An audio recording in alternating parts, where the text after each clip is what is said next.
All right, guys, I got a 2009 Pontiac G6 with a 3.5 liter. It's got a bunch of issues, but we're gonna start with transmission leaks today. It's leaking from line to radiator, and those are just quick connects, so we're gonna try to pop them off and get new lines and maybe some new radiator fittings. We'll look into that and see what we got to get done. So we're gonna hop under here, and you guys can clearly see she is just a leaker. She's just leaking on everything really bad. So I mean, it's all on the frame. It's pushed itself all the way back under there. It's leaking from the bushings. It's great. So we're gonna pull this and this and this breather tube. I'll pop that off real quick. If you ever have these breather tubes, boom, ta-da. All right, pop this MAF off. Grab it, boom. Put you right there, somewhere nice and safe. And pop these out.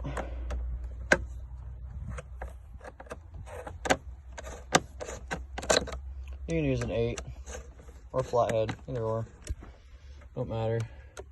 Pop this one here. And we're pulling this just so we can kind of see the lines better, guys. Make sure that's what's leaking. So I'm not gonna just believe what anybody tells me. I'm gonna do my own diagnosis. So boom, boom. There's your tube. And so I believe we are leaking. We're leaking good.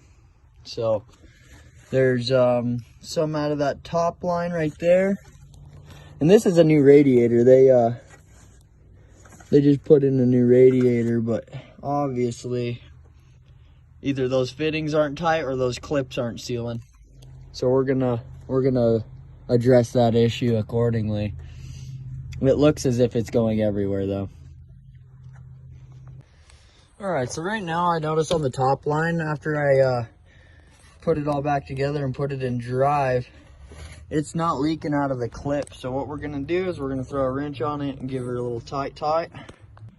Okay guys, look, so when you guys do your own radiator, remember they come with oh yeah, you see how loose that is? They come with new fittings, guys. You got to put them in, and then if they come with them on, tighten them up, man. Takes 2 seconds. Tighten that bad boy up. You're going to pop your line in. You see that clip right there? That's your retainer clip. You make sure that this clicks in. And then what you're going to do, you're going to grab your plastic clip retainer. Let's see if I can get it to focus here. And you're going to... All right, and we got the new one back on, nice and tight. Make sure that that's in all the way. And make sure these fittings are tight, guys. When you get a new radiator, they don't come tightened. You got to tighten all this. Sometimes you even got to tighten this base plug right here. You see how it has this plug that goes into the radiator, and then these usually either install or they come on the radiator. When you do that, or when you take them off or anything, make sure you tighten those up, because that'll cause a lot of issues. And then after you're done, make sure you clean up your work area so the customer doesn't think that their car's still leaking. And they bring it to you and you're like, no, that's from last time. All right, guys, so what I'm gonna do is I'm gonna pull these bolts off the skid plate at the bottom of the car and some of these clips. And I'm gonna get this put back up right. I don't like how they have this ran. I'm gonna get this all set up right for them. That's supposed to, yeah, okay. But yeah, I'll be back, and they got some O2 sensor harness wires laying down. I don't want to get burned by that exhaust, so I'm gonna always just try to do the best job you guys can. All right, now that we got the vehicle safely jacked up, we got our 3/4 inch steel plate for the gravel, man. Jacks, they ain't going nowhere. Always do your little shake test, because you're gonna be under this thing, man. You want it to be safe.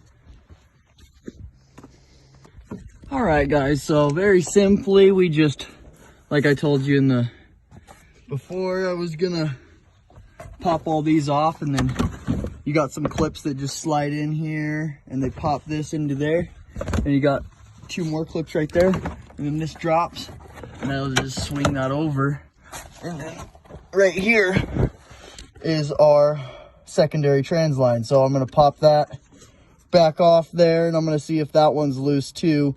From what I've diagnosed and I've been looking through, it's leaking out of the fittings, not the hoses. So, all right, guys, another thing you may look into is just dropping this radiator support mount, because it's really hard to get a wrench. I mean, it's not even, you see what I mean? So we're gonna drop this radiator support here and drop those 2 bolts, and I'm gonna hold this up with my hand while I tighten it. So I'll be right back.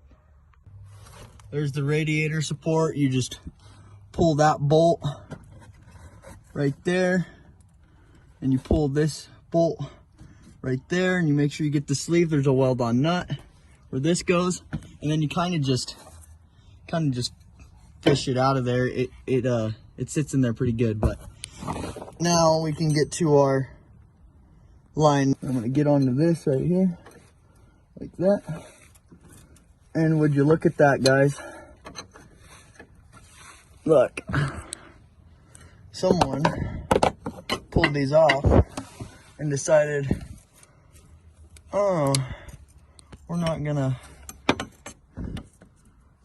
tighten those. So this customer now has to pay twice and won't go back to the person who fixed it last. I mean, look at this stuff, man. Tighten your fittings, double check your work, because this could have saved this customer a lot of money if someone would have just done it right in the first place, you know what I mean? All right, so we got those nice and snug.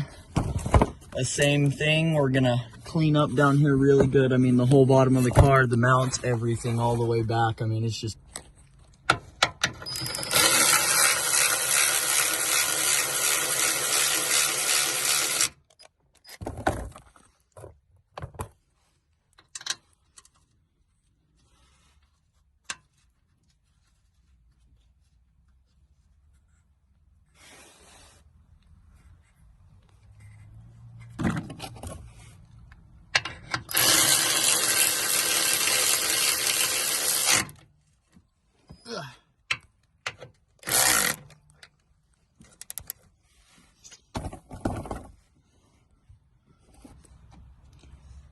I mean, pretty nasty. All right, we started the car. We went up top and buttoned everything up. I wiped everything down. I'm gonna take it to the car wash and get the bottom of this thing cleaned up.